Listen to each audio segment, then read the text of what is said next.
الحمد لله رب العالمين،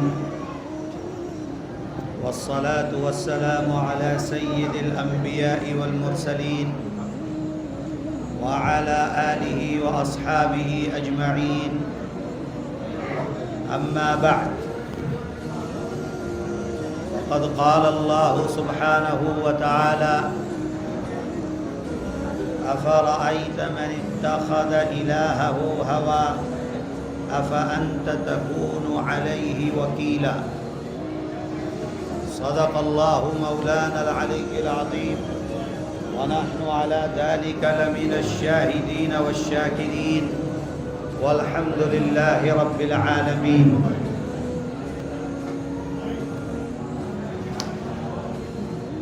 حضرات علماء کرام، جمعیت علماء کے ذمہ داران، جمعیت علماء سے محبت کرنے والے اور جمعیت علماء کی دعوت پر یہاں جمع ہونے والے امت مسلمہ کے غیور نوجوان اور مسلمان،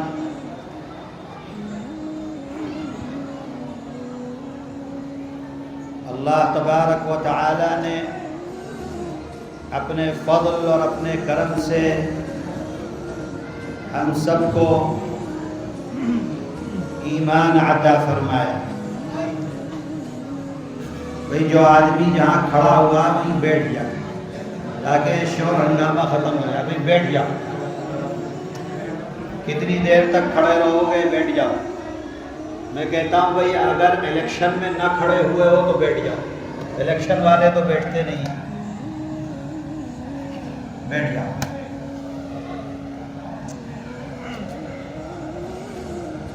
میں یہاں کی جمعیت علماء کے ذمہ داروں کو دل کی گہرائیوں سے مبارکباد پیش کرتا ہوں.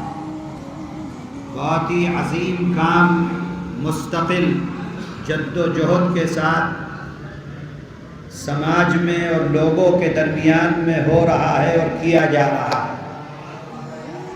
جیسا کہ تفصیل بتلائی گئی کہ تقریباً پورے سال پروگرام ہوتے رہتے ہیں تاکہ دین کی صحیح بات لوگوں تک پہنچتی رہے اور اللہ کے بندے اللہ سے قربت کو حاصل کرتے رہیں. جناب رسول اللہ صلی اللہ علیہ وسلم کی سیرت مطہرہ کے عنوان پر یہ پروگرام رکھا گیا.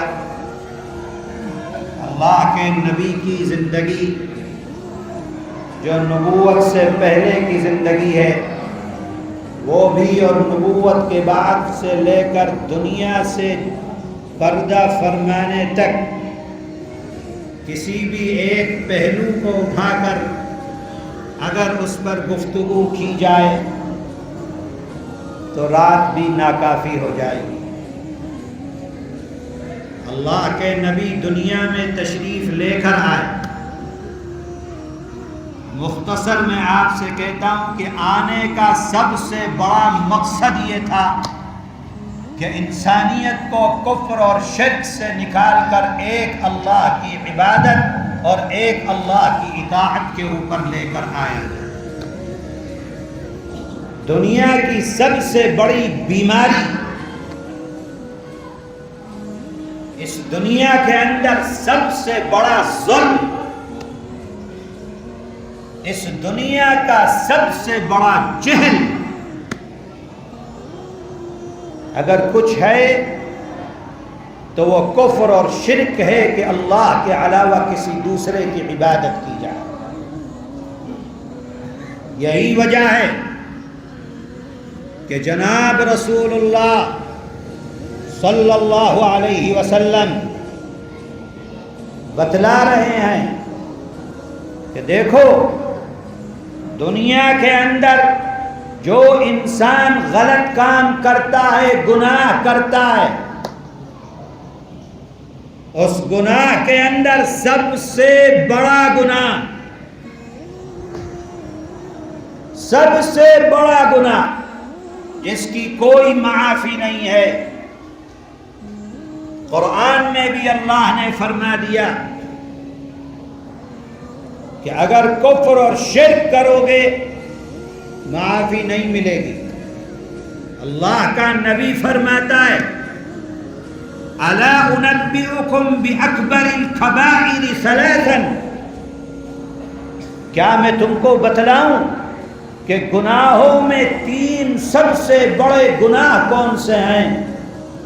پھر آپ نے ان میں سے سب سے پہلا، یعنی گناہوں میں سب سے بڑا گناہ جس کی معافی نہیں ہے، اللہ کا نبی فرماتا الاشتراک باللہ، اپنے اللہ کے ساتھ کسی کو شریک کرنا، اللہ کے علاوہ کسی کی پوجا کرنا، اللہ کے علاوہ کسی دوسرے کو اپنا رب ماننا، اللہ کے علاوہ کسی دوسرے کے کہنے پر عمل کرنا، اللہ کے علاوہ کسی بھی دوسری شکتی کو اللہ سے زیادہ طاقتور سمجھنا، یہ اللہ کے ساتھ شرک ہے، کفر ہے.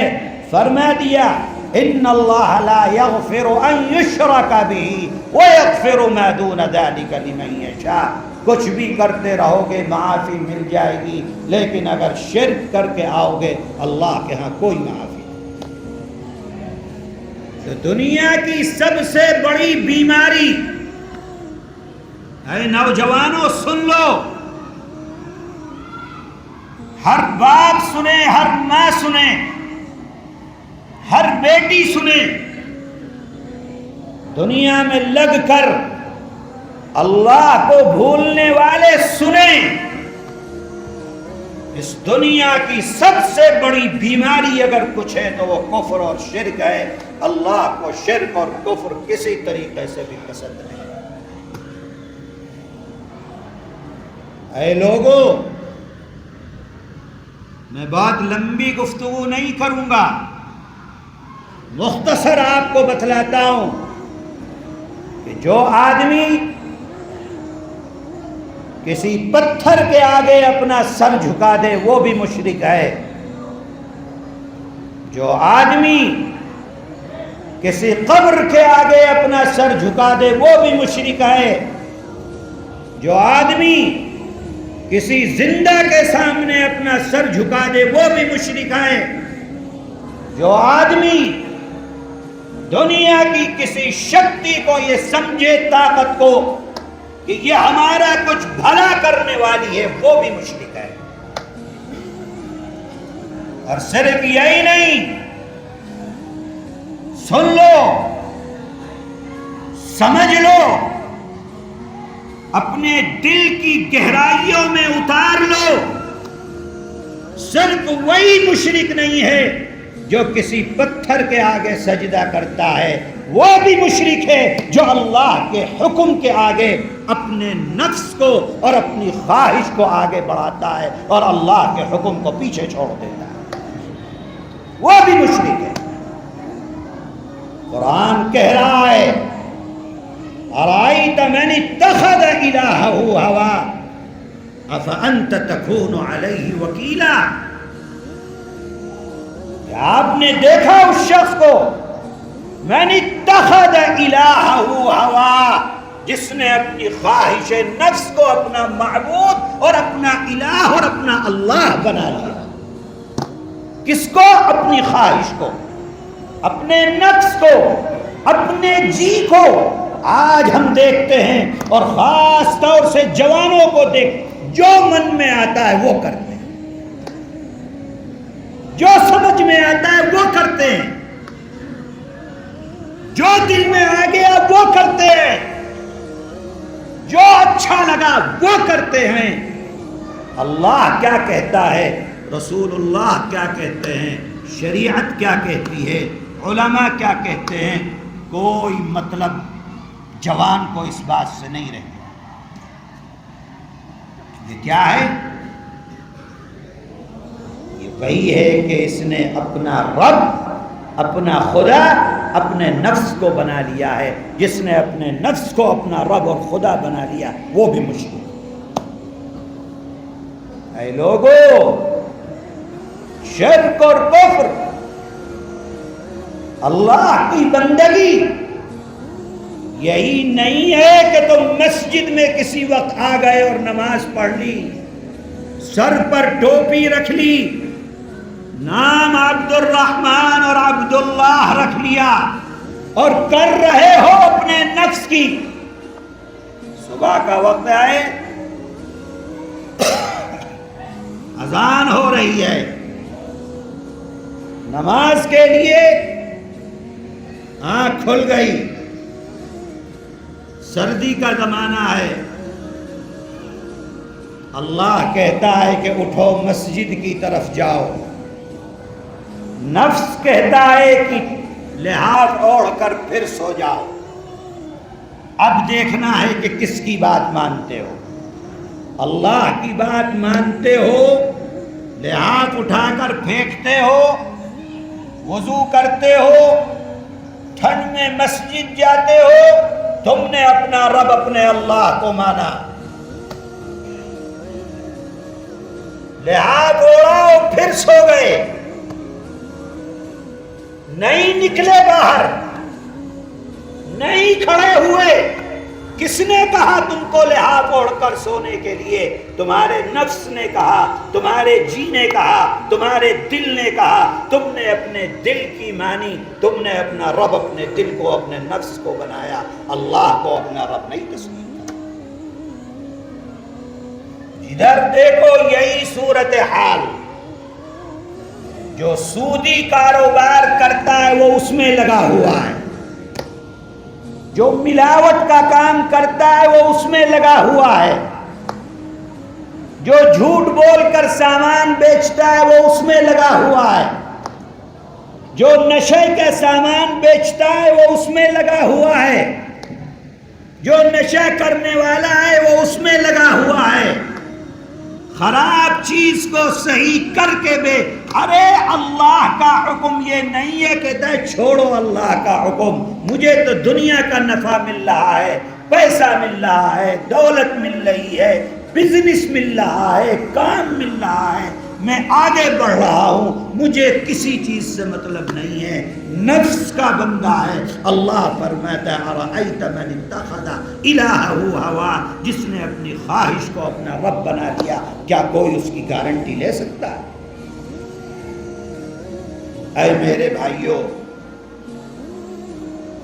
جناب رسول اللہ صلی اللہ علیہ وسلم اس دنیا میں تشریف لانے کا سب سے بڑا مقصد، آپ کی پوری زندگی، آپ کی پوری سیرت اسی کام کے اوپر لگی ہوئی ہے. زندگی اسی میں ختم ہو گئی آپ کی کہ امت کو کیسے کفر اور شرک سے نکال کر باہر رکھا، اللہ کی اطاعت پر لایا جائے، اللہ کی بندگی پر لایا جائے.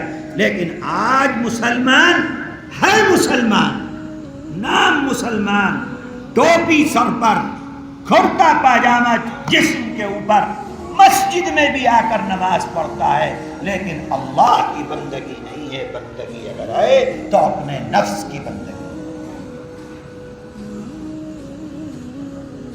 مولانا روم اسی کو کہتے ہیں کہ میرا جو نفس ہے یہ فرعون سے کم نہیں ہے. میرا نفس فرعون سے کم نہیں ہے. فرعون نے کیا کہا تھا؟ انا ربکم الاعلی، میں تمہارا رب ہوں. کیوں؟ اس لیے کہ پانی شہر کے اندر دوڑتا ہے تو میرے حکم سے دوڑتا. میں جس کو چاہوں اس کو پانی دوں، جس کو چاہے اس کا پانی ختم کر دوں. میں جس کو چاہوں زندگی دوں، جس کو چاہے موت دے دوں. میں تمہارا رب ہوں. مولانا فرماتے ہیں کہ یہ نفس بھی یہی ہے کہ جو چاہتا ہے انسان وہ کرتا ہے. تو تمہارا رب اللہ نہیں ہے، تمہارا رب تمہارا نفس. میرے عزیزو سمجھو، یہ زندگی جو ملی ہے یہ اس لیے نہیں ملی ہے کہ دنیا میں تمہیں بڑی بلڈنگ بنانی ہے. یہ اس لیے نہیں ملی ہے کہ تمہیں بینک بیلنس بہت جمع کرنا ہے. کل کو اللہ تعالیٰ یہ نہیں پوچھیں گے کہ کتنے گز کے مکان کے اندر تو دنیا میں رہ کر آیا. یہ نہیں پوچھا جائے گا کتنے منزل کی بلڈنگ تو نے بنائی ہے. یہ نہیں پوچھا جائے گا کہ تیرے بینک میں کتنا پیسہ تھا یا روز تو کتنا کمایا کرتا تھا.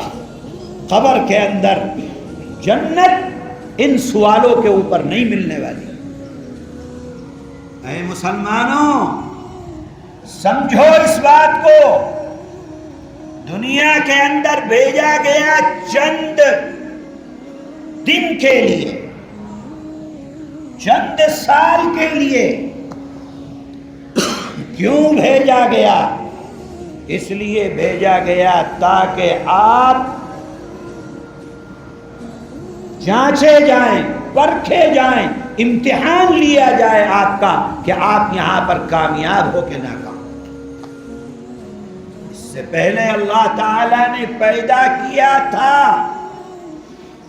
ہمیں بھی پیدا کیا تھا، آپ کو بھی پیدا کیا تھا. قیامت تک آنے والی تمام انسانوں کی روحوں کو پیدا کر کے اللہ نے پوچھا تھا الست بربکم، کون تمہارا رب ہے، کون پروردگار ہے، کس کی پوجا کرو گے؟ الست بربکم، سب نے، ہم نے، آپ نے، سب نے کہا تھا قالوا بلا، آپ کی عبادت ہو جائے، آپ کی عبادت ہو جائے. اللہ کی عبادت کا وعدہ کیا تھا، عالم ارواح میں وعدہ کیا تھا. ہم نے بھی کیا تھا، آپ نے بھی کیا تھا، تمام دنیا نے کیا تھا اللہ سے وعدہ کہ آپ ہی ہمارے رب ہیں، ہم آپ ہی کی عبادت کریں گے، آپ ہی ہمارے پروردگار ہیں. اسی کو قرآن میں فرمایا وَمَا خَلَقْتُ الْجِنَّ وَالْإِنسَ إِلَّا لِيَعْبُدُونِ، ہم نے صرف تم کو اپنی عبادت کے لیے پیدا کیا. تم نے کہا تھا نا کہ آپ ہمارے رب ہیں. دنیا کے اندر اس جسم کے ساتھ اس لیے بھیجا ہے کہ آپ دیکھتے ہیں کہ جو تم نے اس وقت وعدہ کیا تھا اس وعدے کو پورا کرتے ہو کہ اس وعدے کی مخالفت کرتے. اب وہ جانچ کا وقت آ گیا. جو وعدہ کیا تھا سچا کیا تھا کہ جھوٹا کیا تھا، اب وقت آ گیا. اس وقت صرف روحیں تھیں دنیا کے اندر، بھیجا اس جسم کے ساتھ بھیجا. اس جسم سے روح کو نکال کر پھر اللہ کے دربار میں پہنچ جائیں گے. پھر پوچھا جائے گا کیا کر کے آئے ہو دنیا میں؟ اچھا کر کے آئے ہو تو جنت انتظار کر رہی ہے، برا کر کے آئے ہو تو جہنم انتظار. یہ سسٹم ہے پورا. میرے نوجوانوں یہ زندگی ایسی نہیں ہے کہ اسے اپنی مرضی کے اوپر گزارنا ہوگا اللہ کی مرضی پر، گزارنا ہوگا رب کی مرضی پر. عبادت ہوگی اللہ کی ہوگی. الہ اور معبود بنایا جائے گا تو اللہ کو بنایا جائے گا.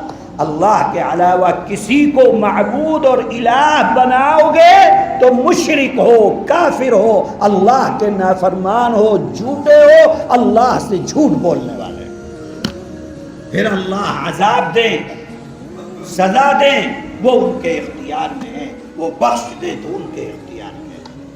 لیکن قرآن میں اعلان کر دیا گیا ہے کہ ہر گناہ کو معاف کر دیا جائے گا، لیکن مشرک کی کوئی معافی نہیں ہونے والی. اللہ کو چھوڑ کر کسی دوسرے کو معبود اور الہ سمجھنے والے کی کوئی معافی نہیں.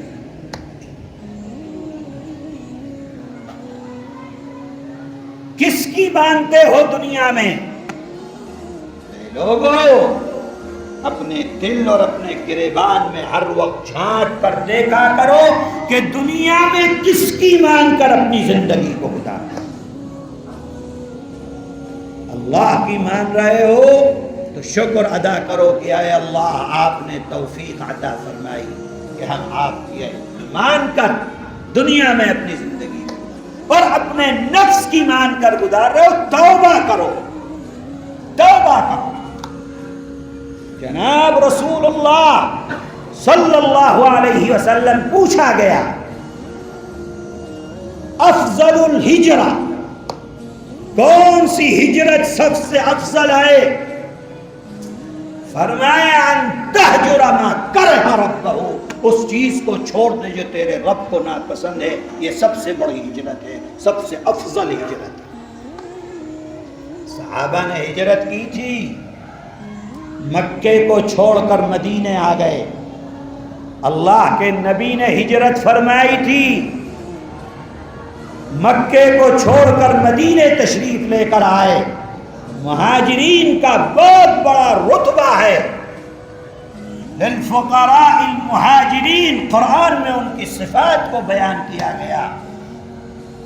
ہم اور آپ 1400 سال کے بعد آج یہ سمجھیں کہ ہم ہجرت کیسے کر سکتے ہیں، ہم کیسے اس مقام کو پہنچ سکتے ہیں. فرمایا پہنچ سکتے ہو، چھوڑ دو کس چیز کو جو تیرے رب کو ناپسند ہے، اس چیز کو چھوڑ دو.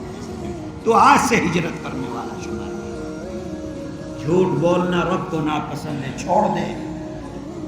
نشہ کرنا رب کو ناپسند ہے، چھوڑ دے. ملاوٹ کرنا رب کو ناپسند ہے، چھوڑ دے.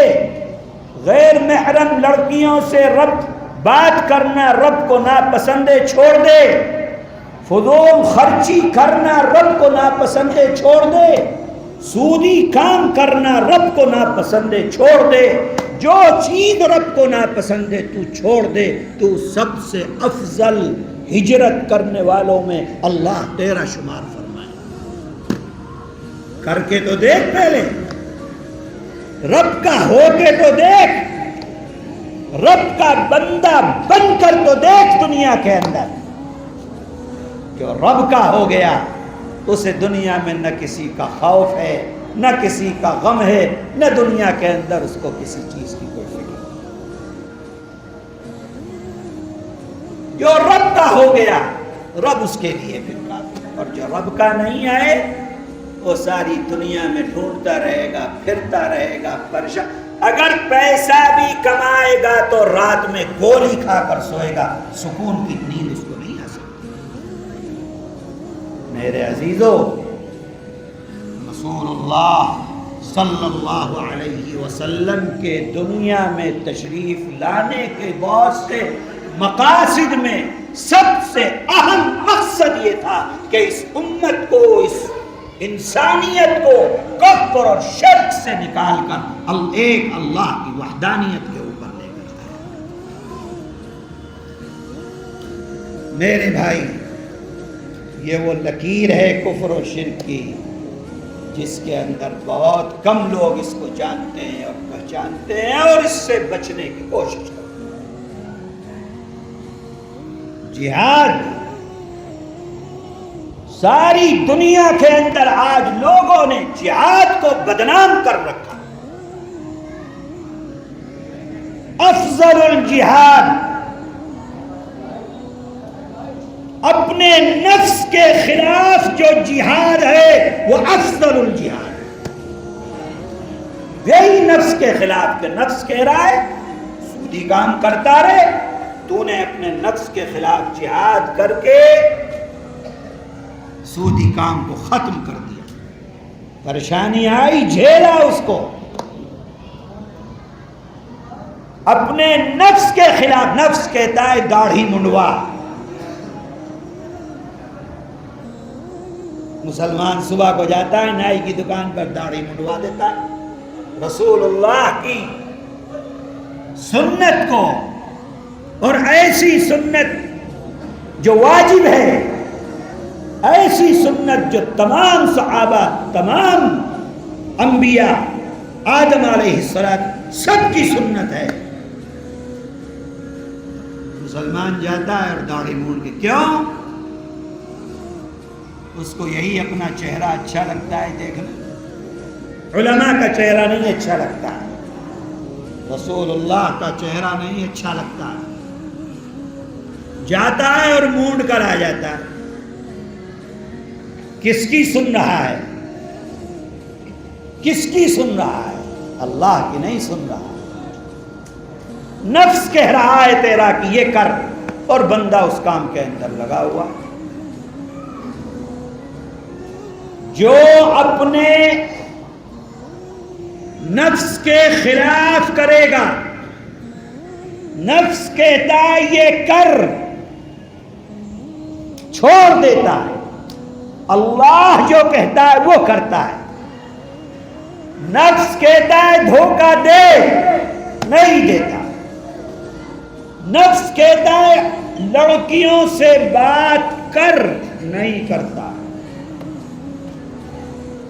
نفس کہتا ہے ماں باپ کی خدمت مت کر، کرتا ہے. نفس کہتا ہے بیوی کی مان، ماں کی نہ مان. ماں کی بھی سنتا ہے، بیوی کا بھی حق ادا کرتا ہے. جو اپنے نفس کے خلاف فرماتے ہیں کہ یہ مجاہد ہے، جہاد کرنے والا ہے، اور اس کا سب سے بلند درجہ جہاد کا وہ ہے کہ جب کفر اور شرک کا مسئلہ ہو اور اسلام کی حفاظت کے لیے تلوار لے کر نکلنے کا حکم ہو، اور نکل کر میدان عمل میں اپنی جان کو دینے کا، وہ سب سے بلند و بالا چوٹی کے اوپر وہ مرتبہ. لیکن اپنے نفس کے خلاف جانا یہ بھی جہاد ہے، یہ بھی مجاہد ہے. اے میرے بھائیوں، رسول اللہ صلی اللہ علیہ وسلم کے آنے کے مقاصد، اگر ہم اپنی زندگی کو اپنے نفس سے بچا کر، نفس کو معبود نہ بنا کر اللہ کی عبادت کے اندر آ گئے، تو ہم یہ سمجھیں گے کہ اس جلسے کے مقاصد کے اندر ہم کامیاب ہو گئے، جلسے کو منعقد کرنے میں ہم کامیاب. نہیں تو میرے بھائی سنتے رہو، پھر جا کر دودھ والا پانی ملا کر دودھ بیچتا رہے، پھر سود والا سود پر پیسہ دیتا رہے، پھر نشہ کرنے والا نشہ کرتا رہے، پھر خراب چیز بیچنے والا بیچتا رہے، پھر ماں باپ کو دکھ دینے والا دیتا رہے، پھر اپنی بیوی کا حق ادا نہ کرنے والا کرتا رہے، تو کیا فائدہ ہے ان جلسوں کا میرے بھائی؟ جب تک عمل کی نیت نہ ہو، جب تک زندگی کے اندر تبدیلی لانے کا داعیہ نہ ہو، صرف سن لینا پھر اٹھ کر چلے جانا. میرے بھائی، اللہ تعالی کی طرف سے بڑی سخت وعید آئے ان لوگوں کے لیے جو لوگ آیتوں کو سنتے ہیں، فرماتے ہیں کہ جن کے سامنے آیتوں کو ذکر کیا جائے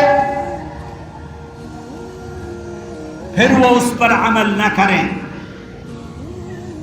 اللہ فرماتا ہے کہ ہم قیامت کے دن ایسے لوگوں کو اندھا بنا کر اٹھائیں گے، نابینا بنا کر اٹھائیں گے. کیوں؟ اس لیے کہ قرآن سنتے تھے، رسول اللہ کی بات سنتے تھے، اس کان سے سنتے تھے، ادھر سے نکال دیتے تھے. آدمی کہے گا اللہ سے کہ اے اللہ، آج آپ نے مجھ کو اندھا بنا کر کیوں اٹھایا؟ میں تو دنیا کے اندر دیکھتا تھا. اللہ فرمائیں گے کہ ہماری آیتیں تیرے سامنے پیش کی جاتی تھی، فنسیتها، تو اس آیتوں کو بھول گیا، آج ہم تجھ کو بھول گئے، اندھا بن کے پھرتا ہے قیامت.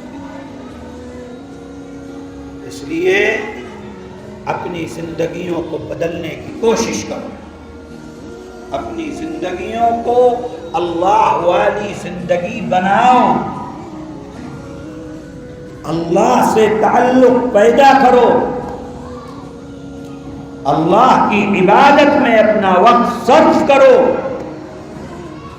جو کرو وہ اللہ کی مرضی کا کرو، اللہ کی مرضی کی تجارت کرو، بزنس کرو، روپیہ کماؤ، گھر بناؤ، لاکھ کماؤ، کروڑ کماؤ، ارب کماؤ، کوئی منع نہیں، لیکن مرضی اللہ کی ہونی چاہیے، مرضی نفس کی نہیں ہونی چاہیے۔ اگر نفس کی مرضی ہے سب برباد، اور اللہ کی مرضی ہے تو دنیا کے اندر بھی کامیاب ہے اور آخرت میں بھی اس کا اجر ملے گا۔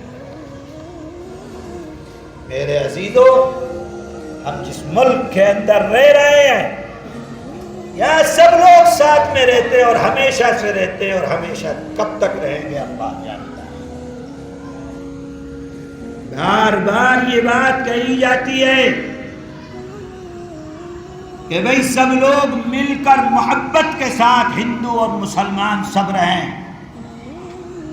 اس کا قطعاً یہ مطلب نہیں ہوتا کہ ہم اپنا مذہب چھوڑ دیں، اپنا دھرم چھوڑ دیں، اور ہم اپنی جو اللہ کی طرف سے جو احکامات ہیں ان احکامات کو چھوڑ دیں، بالکل یہ مطلب نہیں۔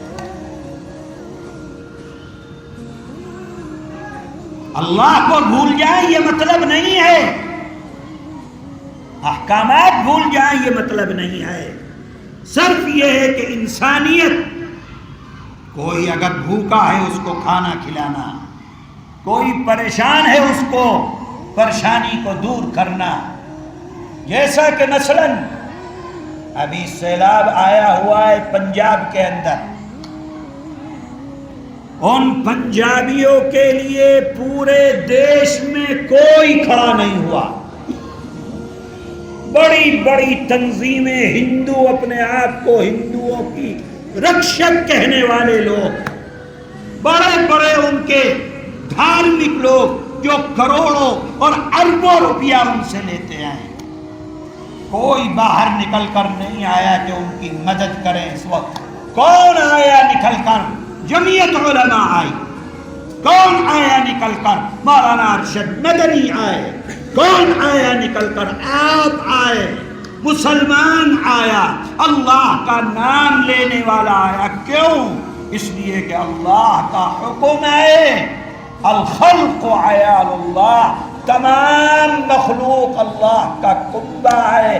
اگر مخلوق میں کوئی پریشان ہے اس کی مدد کرنا تمہارا دھرم ہے، تمہارا فریضہ ہے۔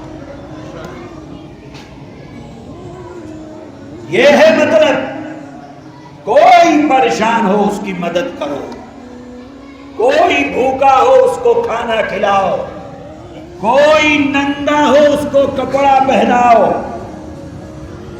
یہ تمہارا دھرم ہے۔ اس کا مطلب یہ نہیں ہے کہ تم اپنی عبادت چھوڑ دو، تم اپنا مذہب چھوڑ دو، تم اپنا لباس چھوڑ دو، تم اپنی داڑھی اور ٹوپی چھوڑ دو، تم اپنے بیاہ اور اپنے رسم و رواج ان کی طرح کرنے لگو، یہ مطلب نہیں ہوتا ہے۔ میرے بھائیوں، یہ ملک ہے ہمارا اور آپ کا، سب کا ہے، ہندو اور مسلمان سب کا ہے۔ اس دیش کی آزادی کے لیے ہم سب نے مل کر کوشش کی ہے، جد و جہد کی ہے، جانوں کو دیا ہے، پھانسیوں کو چوما ہے۔ 5 لاکھ سے زائد مسلمان شہید ہوا ہے۔ دلی کے انڈیا گیٹ پر جا کر دیکھو، 50,000 سے زائد مسلمانوں کے نام لکھے ہوئے ہیں جنہوں نے وطن کی آزادی کے لیے قربانیاں دی ہیں۔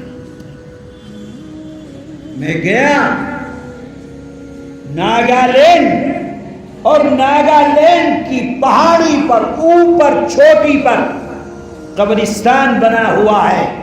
میں دیکھ کر آیا، اس 16 سالہ جوان 16 سال کا ہے، اس کی قبر کے اوپر لکھا ہوا ہے جس نے اس دیش کی آزادی کے لیے قربانی دی۔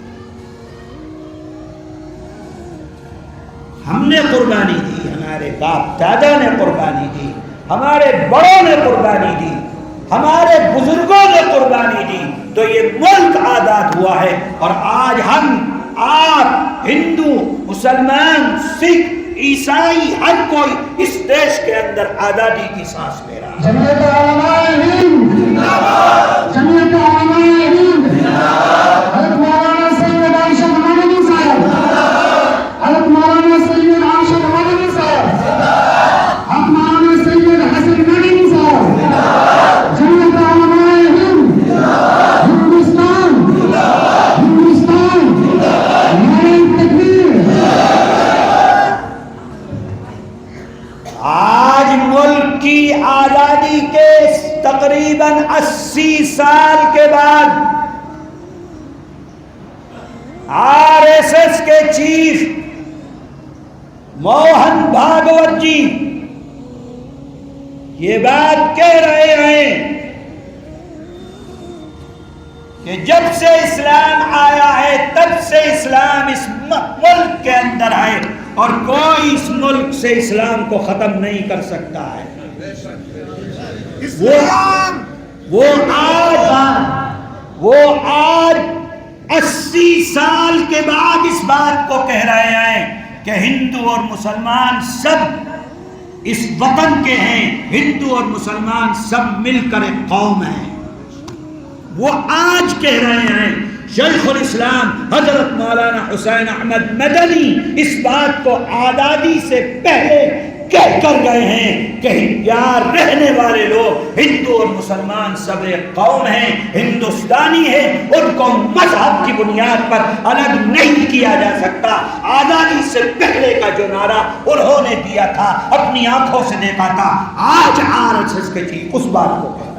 مولانا ارشد مدنی قدم بڑھائے، مولانا ارشد مدنی قدم بڑھائے، مولانا حسن مدنی قدم بڑھائے، مولانا حسن مدنی قدم بڑھائے. جمعیت علماء ہند، جمعیت علماء ہند، مولانا سید ارشد مدنی، علماء دیوبند، علماء دیوبند. ہم 100 سال سے نفرت کرنے والے سن لیں، اقتدار کی کرسیوں پر بیٹھ کر نفرت کرنے والے سن لیں، ودائیکی کی کرسی پر بیٹھ کر نفرت کرنے والے سن لیں. ہم 100 سال سے اس بات کو کہہ رہے ہیں کہ تمام ہندوستانی ایک قوم ہیں. قومیں وطن سے بنتی ہیں، قومیں مذہب سے نہیں بنا کرتی ہیں. ہم 100 سال سے اس بات کو کہہ رہے ہیں. اگر کوئی ہندو کسی مسلمان کو مارتا ہے، تکلیف دیتا ہے، وہ ہندوستانی کو مارتا ہے. کوئی مسلمان کسی ہندو کو تکلیف دیتا ہے، وہ ہندوستانی کو تکلیف دیتا ہے، ہندوستانی کو نقصان پہنچاتا ہے. ہم سب ایک قوم ہیں. قومیں مذہب سے نہیں بنا کرتی، قومیں آج کے زمانے میں وطن سے بنا کرتی ہیں. ہندوستان ہمارا وطن، یہاں رہنے والے ہندو، مسلمان، سکھ، عیسائی، آدیواسی، گاؤں کا، شہر کا، قصبے کا، کہیں پر بھی کوئی انسان رہتا ہے، چھوٹا ہو بڑا ہو، بزنس والا، ٹھیلا چلانے والا، کام کرنے والا، مرد، عورت، بچے، سب کوئی ہندوستانی ہے. اگر تم دکھ دو گے مذہب کی بنیاد پر تو ہندوستان کو نقصان پہنچانے والا غدار ہو، وطن کے ملک کے غداری کرنے والے ہو کہ یہاں رہنے والوں کو تم نقصان پہنچا رہے ہو. نعرہ تکبیر. علماء دیوبند، مولانا ارشد مدنی قدم بڑھائے، مولانا ارشد مدنی قدم بڑھائے، مولانا حسن مدنی قدم بڑھائے. اور چیف منسٹر کی کرسی پر بیٹھ کر پلان کر کے ملک کے ساتھ دشمنی کی جا رہی ہے، غداری کی جا رہی ہے، دیش کے ساتھ، دیش واسیوں کے ساتھ غداری کی جا رہی، اور اقتدار کی کرسی پر اور CM کی کرسی کے اوپر بیٹھ کر کی جا رہی. تم نے اوتھ لیا تھا